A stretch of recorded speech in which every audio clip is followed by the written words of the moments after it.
Hey, Warren, I've got a question for you today. It's about Google+, and I've been using Google+ a little bit, but don't have a lot of depth in it. The question actually comes to me from a member of one of my WordPress meetup groups. They were setting up a Google+ profile for the first time, and they have, their own name, but they also run a business. And they were trying to figure out if they should set up their initial Google+ ID under their real name, or their business name, or something else like, just some goofy name that they'd make up or something like that. And I was wondering what your thoughts were on that. And I might have a follow-up or two because we just both got back from New Media Expo and heard a little bit there, but I'd rather get your perspective on it. What do you think? Oh, well, the simple answer is Google requires you to identify yourself by your own name. You need a profile with your own name. But today it's, we're in an age of authenticity, and it shows. People can see through whatever BS you have really quick. So if you're pretending to be somebody you're not, people are going to see that it's not authentic. It's not going to work as well. So, there's some obvious exceptions. If you want to create, if you own Mickey Mouse and you want to create a Mickey Mouse page, that's a different kind of a thing. If you want to create your own character like that and want to do that, and it's a mouse, it's some avatar of some sort that way. And the other thing that comes up is the pseudonym. If your name is Theodore, but you're known as Jack, then that's calling yourself Jack is okay.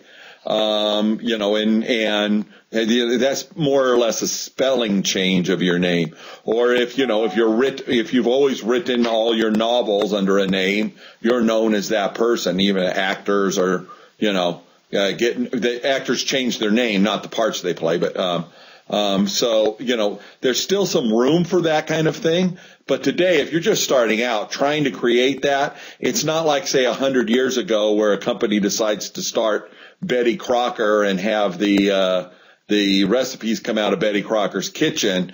And, today we all know Betty Crocker didn't exist, but we have that illusion when we go to the store that Betty Crocker recommends, and that's okay.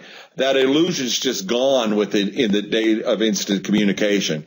So, if there's any legitimate reason to change your name, change it and use your changed name all the time.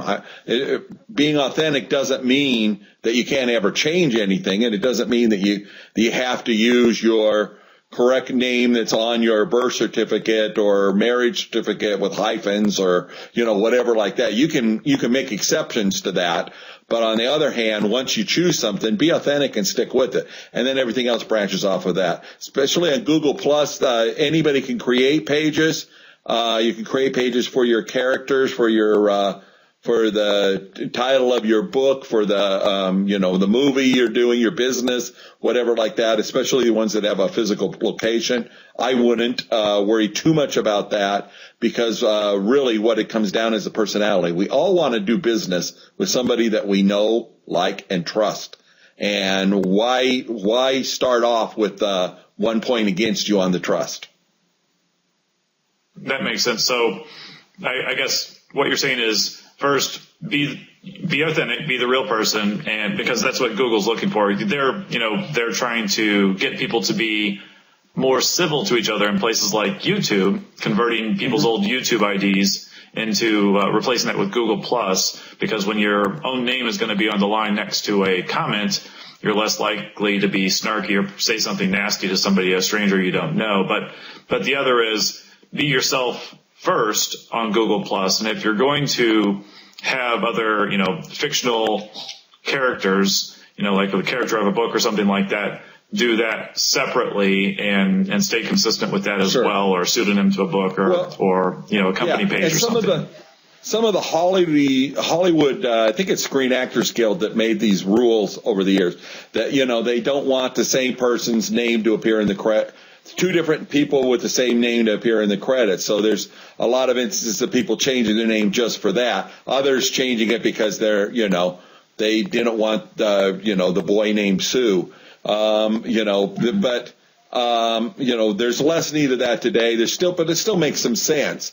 If there's already a famous baseball player with your name, well, then stick your middle initial in. And this goes for everything from domain names to Twitter handles to anything you do. Try to be authentic. If that doesn't work out and you have to use something else, just make sure it's something you can stick with.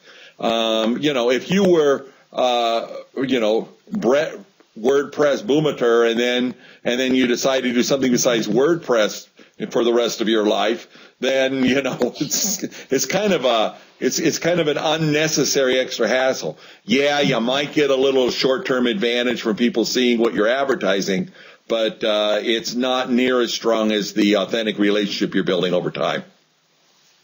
That makes total sense. All right. Well, thanks a lot. We'll talk soon.